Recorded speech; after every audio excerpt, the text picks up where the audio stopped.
തൂക്കുകയർ എന്ന് പറഞ്ഞു കഴിഞ്ഞാൽ ഇതൊരിക്കലും ഒരു അവസാന വാക്കല്ല. ഇനി അതിന്റെ മുകളിലുള്ള കോടതികളുണ്ടല്ലോ, ഹൈക്കോർട്ട് ഉണ്ട്, സുപ്രീം കോർട്ട് ഉണ്ട്. ഇപ്പോൾ വേണമെങ്കിലും അപ്പീൽ പോകാനുള്ള ഇതുണ്ട്. ഇംപ്രിസൺമെന്റ് അണ്ടിൽ ഡെത്ത് എന്ന് പറഞ്ഞാലും ഒരിക്കലും മരിക്കുന്ന വരെയുള്ള ഇംപ്രിസൺമെന്റ് എന്നല്ല അതിന്റെ ഉദ്ദേശം. അതിനൊരു ടൈം ഫ്രെയിം ഉണ്ട്. ആ ടൈം ഫ്രെയിമിന്റെ ഡിസ്ക്രിപ്ഷൻ ജഡ്ജിന്റെ കയ്യിലാണ്. ഈ എല്ലാം ചെയ്ത് കഴിഞ്ഞാലേ ലാസ്റ്റ് തൂക്കുകയറാണ് അൾട്ടിമേറ്റ് പണിഷ്മെന്റ്. ഏറ്റവും റയറസ്റ്റ് കേസിലാണ് ക്യാപിറ്റൽ പണിഷ്മെന്റ് കൊടുക്കുന്നത്. അപ്പോൾ ഇനി വിധി ചിലപ്പോൾ മാറാം. നമസ്കാരം. 2025 ജനുവരി 20 മലയാളക്കരയിലെ എല്ലാവർക്കും ഇഷ്ടപ്പെട്ടൊരു വിധി വന്നു. ഷാറൂൺ വധക്കേസിലെ ഗ്രീഷ്മ, ഒന്നാം പ്രതി ഗ്രീഷ്മയ്ക്ക് തൂക്കുകയർ വിധിച്ചു.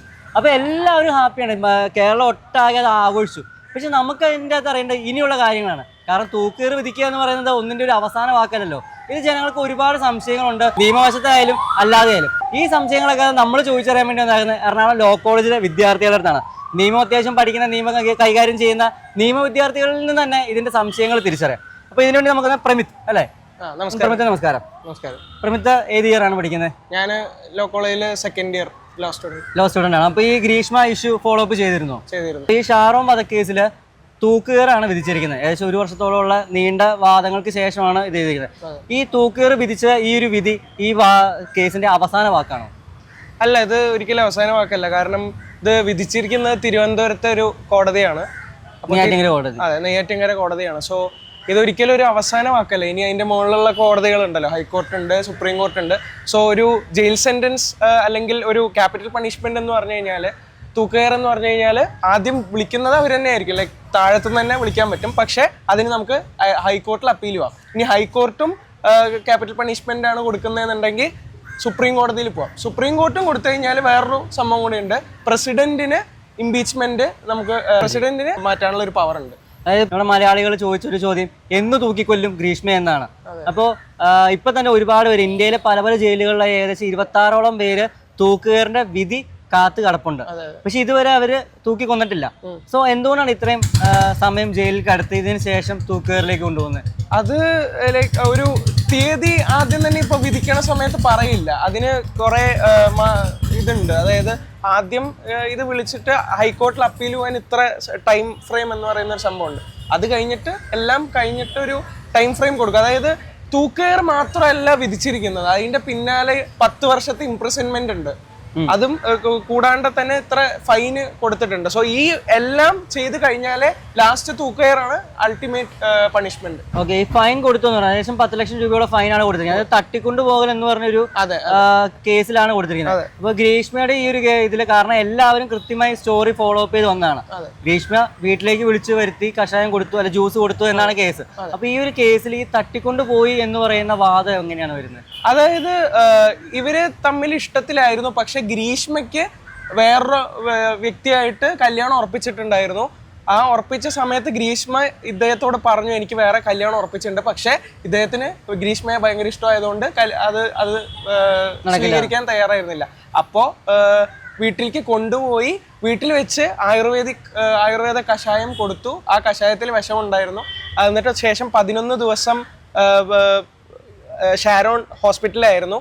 ആ ഹോസ്പിറ്റലിൽ അവസാനം ഷാരോൺ അച്ഛനോട് പറഞ്ഞു, ഞാൻ ഗ്രീഷ്മയുടെ വീട്ടിലായിരുന്നു, ഗ്രീഷ്മ എനിക്കൊരു കഷായം തന്നു, അത് കുടിച്ചിട്ടായിരിക്കാം എനിക്കിത് പറ്റിയത് എന്നാണ് ഷാരോൺ പറഞ്ഞത്. അപ്പോൾ ഈ വീട്ടിലേക്ക് വിളിച്ചു വരുത്തി എന്ന് പറയുന്ന ഒരു ഒറ്റ വാദത്തിന്റെ പുറത്താണോ ഈ തട്ടിക്കൊണ്ടുപോകൽ എന്ന് പറയുന്ന സെക്ഷൻ ഇതിൻ്റെ അത് ആഡ് ചെയ്യപ്പെട്ടത്? ഉറപ്പായിട്ടും. കാരണം വീട്ടിലേക്ക് വിളിച്ചുകൊണ്ടുപോയത് ഒരു തട്ടിക്കൊണ്ടുപോകലാണല്ലോ. വീട്ടിലേക്ക് വിളിച്ചുകൊണ്ടുപോയത് ഒരു ബോയ്ഫ്രണ്ടിനെ വിളിച്ചു കൊണ്ടുപോകുന്ന രീതിയിലായിരിക്കും അതിന്റെ. പക്ഷെ അൾട്ടിമേറ്റ് ഇതെന്ന് പറയുന്നത് ഈ കഷായം കൊടുത്ത് കൊല്ലുന്നതാണ്. അത് സെക്ഷൻ 364 IPC. ഇത് ഇപ്പൊ IPC ഇല്ല, ഇപ്പൊ BNS ആണ്. പക്ഷെ ക്രൈം നടക്കുന്ന സമയത്ത് BNS എന്ന് പറയുന്ന ഒരു ലോ ആയിരുന്നില്ല നമുക്കുണ്ടായിരുന്നത്. അപ്പോൾ ഇന്ത്യൻ പീനൽ കോഡ് ആയിരുന്നു. ഇന്ത്യൻ പീനൽ കോഡിന്റെ സെക്ഷൻ 364 പ്രകാരം abduction with intent to commit murder ആണ്. അതായത് തട്ടിക്കൊണ്ടുപോകലിന്റെ ഉദ്ദേശം എന്താണ്? കൊല്ലുന്നതാണ്. ആ കഷായം കൊടുത്ത് കൊല്ലുക എന്നുള്ളൊരു ഉദ്ദേശം കൊണ്ടാണ് തട്ടിക്കൊണ്ടുപോയത്. ഇപ്പൊ വേറെ എന്തൊക്കെ വകുപ്പുകളാണ് ഈ ഒരു കേസിൽ ഗ്രീഷ്മയ്ക്കെതിരെ ചാർത്തിയിട്ടുള്ളത്? ആദ്യത്തെ ഇത് സെക്ഷൻ 364 ആണ്. പിന്നെ അല്ലല്ല, section 364 is abduction with intent to commit murder. അതായത് പിന്നെ സെക്ഷൻ 302 IPC 302 IPC പ്രകാരം മർഡർ, കൊലപാതകം. പിന്നെ 328 IPC അഡ്മിനിസ്ട്രേറ്റീവ് പോയിസൺ കൊടുത്ത് വിഷം കൊടുക്കുക എന്ന് പറയുന്ന ഒരു സെക്ഷൻ IPC-യിലുണ്ട് 322. പിന്നെയുള്ളത് 203 obstruction of justice by providing false information. അതായത് കോടതിയുടെ മുന്നിൽ ഫോൾസ് ഇൻഫർമേഷൻ കൊടുക്കുകയും അതിനെ പറ്റി ജഡ്ജ്മെന്റ് മാറുകയും ചെയ്യുമ്പോൾ ഈ 4 സെക്ഷൻ വെച്ചിട്ടാണ് ക്യാപിറ്റൽ പണിഷ്മെന്റ് കൊടുത്തത്. ഗ്രീഷ്മയുടെ ഒരു വാദമുണ്ട്, അല്ലെങ്കിൽ ഗ്രീഷ്മയുടെ ഒരു സ്റ്റേറ്റ്മെന്റ് ഉണ്ട്, 38 വയസ്സ് കഴിയുമ്പോൾ ഞാൻ പുറത്തിറങ്ങും, അന്നേരം ഞാൻ ജീവിച്ചോളാം എന്നൊരു ഭയങ്കര വിവാദമായപ്പെട്ട ഒരു വാദമുണ്ട്. ആ ഒരു വാദം വെച്ച് ചോദിക്കുകയാണെങ്കിൽ ഇനി മേൽക്കോടതികളിൽ അപ്ലൈ ചെയ്ത് വരാൻ എത്ര കാലഘട്ടം ഗ്രീഷ്മയ്ക്കുണ്ട്? അതായത് ഈ സെന്റൻസ് കഴിയുമ്പോൾ, അതായത് ക്യാപിറ്റൽ പണിഷ്മെന്റിന്റെ കൂടെ 10 വർഷത്തെ ഇംപ്രിസൺമെന്റ് ഉണ്ട്. ആ ഇംപ്രിസൺമെന്റിന്റെ ഇടയിൽ എപ്പോ വേണമെങ്കിലും അപ്പീൽ പോകാനുള്ള ഇതുണ്ട്. ഹൈക്കോടതി അപ്പീൽ പോയി, അത് റിജക്ട് ചെയ്ത് കഴിഞ്ഞാൽ പിന്നെ സുപ്രീം കോടതിയിലേക്ക് പോവുക എന്ന് പറയുന്നത് ആ ഒരു കാലഘട്ടം ഉണ്ടാവില്ല. ഇപ്പോൾ നമുക്ക് ഇപ്പോൾ ഇവിടെ അപ്ലൈ ചെയ്ത് മറ്റന്നാൾ തന്നെ പോയി അപ്ലൈ, അങ്ങനെ ഒരു നിയമം ഇതല്ലോ.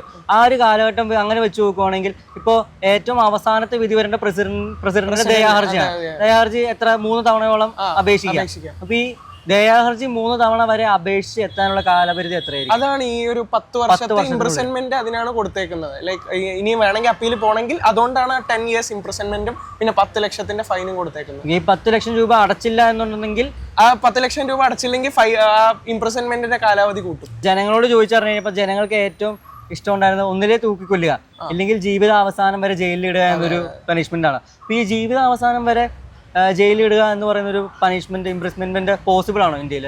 പണിഷ്മെന്റ് അൺടിൽ ഡെത്ത്, അതായത് ഇംപ്രിസൺമെന്റ് അൺടിൽ ഡെത്ത് എന്ന് പറഞ്ഞാലും ഇപ്പോൾ ഈ അടുത്ത് വന്ന വേറൊരു വിധിയിൽ 5 കൊല്ലത്തെ 5 to 10 years എന്ന് പറയുന്ന ഒരു ഇതുണ്ടായിരുന്നു. ലൈഫ് ഇംപ്രിസൺമെന്റ് അൺടിൽ ഡെത്ത് എന്ന് പറഞ്ഞാലും ഒരിക്കലും മരിക്കുന്ന വരെയുള്ള ഇംപ്രിസൺമെന്റ് എന്നല്ല അതിന്റെ ഉദ്ദേശം. അതിനൊരു ടൈം ഫ്രെയിം ഉണ്ട്. ആ ടൈം ഫ്രെയിമിന്റെ ഡിസ്ക്രിപ്ഷൻ ജഡ്ജിന്റെ കയ്യിലാണ്. ഓക്കെ, അപ്പോൾ ഇനി ഈ വിധി ചിലപ്പോൾ മാറാം. ഹൈക്കോർട്ടിൽ പോകുന്ന സമയത്ത് ഒരിക്കലും എനിക്ക് തോന്നുന്നില്ല, എൻ്റെ ഒരു പേഴ്സണൽ ഇത് വെച്ച് ഹൈക്കോർട്ടിൽ തന്നെ അത് റിവേർട്ടായി പോകും. ക്യാപിറ്റൽ പണിഷ്മെന്റ് കൊടുക്കുന്നത് റയറസ്റ്റ് ഓഫ് റയർ എന്ന് പറയുന്ന ഒരു ഡോക്ടറേയും വെച്ചിട്ടാണ്. അതായത് ഏറ്റവും റയറസ്റ്റ് കേസിലാണ് ക്യാപിറ്റൽ പണിഷ്മെന്റ് കൊടുക്കുന്നത്. ഇതേപോലെ തന്നെ വന്ന കുറേ കേസസ് ഇന്ത്യയിലുണ്ട്.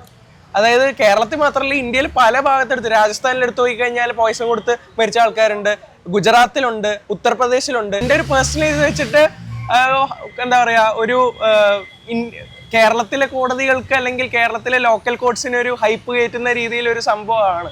ഇതിൽ ഇത്ര സന്തോഷിക്കേണ്ട കാര്യമോ ഇത്ര സങ്കടപ്പെടേണ്ട കാര്യമൊന്നും ഇല്ല. ഇത് ഒബ്വിയസ്ലി ഹൈക്കോർട്ടിൽ പോയി കഴിഞ്ഞാൽ ഇതിനുള്ള റിവേർട്ട് ഉണ്ടാവും. കാരണം ഹൈക്കോർട്ടിൽ 3 ബെഞ്ച് വിധിയായിരിക്കും വരാൻ പോകുന്നത്. ഹൈക്കോർട്ടിൽ ഇങ്ങനത്തെ അപ്പീൽ പോകുമ്പോൾ 3 ബെഞ്ച് ജഡ്ജസ് ആണ് ഉണ്ടാവുക. സോ ഒരിക്കലും ഈ ഒരു ക്യാപിറ്റൽ പണിഷ്മെന്റ് ഹൈക്കോർട്ട് കൊടുക്കില്ല.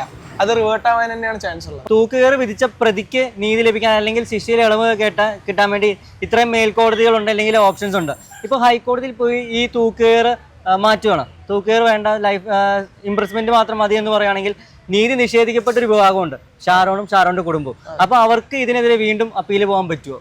അതിനുള്ള നിയമവശമുണ്ടോ? അതെ, സുപ്രീം കോർട്ടിൽ ഇത് പോകാൻ പറ്റും. ഇവർക്ക് ഇതുപോലെ പോകാൻ പറ്റും, അവർക്കും പോകാൻ പറ്റും. സുപ്രീം കോർട്ടിൽ അവർക്കും പോകാൻ പറ്റും. അപ്പൊ നീതി ലഭിച്ചാലും വീണ്ടും നമുക്ക് നീതിക്ക് വേണ്ടി പോകാൻ. അതായത് സുപ്രീം കോടതിയാണ് അൾട്ടിമേറ്റ് ഇത് അതിന്റെ ഇത്. അത് ഞാനും ഈ ക്യാപിറ്റൽ പണിഷ്മെന്റ് റിവേഴ്സ് ചെയ്യണമെങ്കിൽ പ്രസിഡന്റിന് മാത്രമേ അതിനുള്ളൂ. പക്ഷേ സുപ്രീം കോടതിയിൽ അവർക്ക് അപ്പീൽ പോവാം. ഇന്നലെ കേരളം ഒട്ടാകെ സന്തോഷമെങ്കിലും ഒരുപാട് പേരെ സംശയമായിരുന്നു, ഇത് കീഴ്ക്കോടതിയിൽ നിന്നുള്ള വിധിയല്ലേ, ഇത് മേൽക്കോടതിയിൽ മാറ്റപ്പെടില്ലേ, ഇതിന് എന്തൊക്കെ നിയമവശങ്ങളൊക്കെ ഉണ്ടെന്ന്. അപ്പോൾ ഇതൊക്കെ നമുക്കിന്ന് പറഞ്ഞു തരാൻ വേണ്ടി നമ്മുടെ കൂടെ ഉണ്ടായിരുന്ന നമ്മുടെ എറണാകുളം ലോ കോളേജിൽ ഉണ്ടായിരുന്ന വിദ്യാർത്ഥിയായിരുന്നു. അപ്പോൾ ഒരുപാട് നന്ദി. Thank you.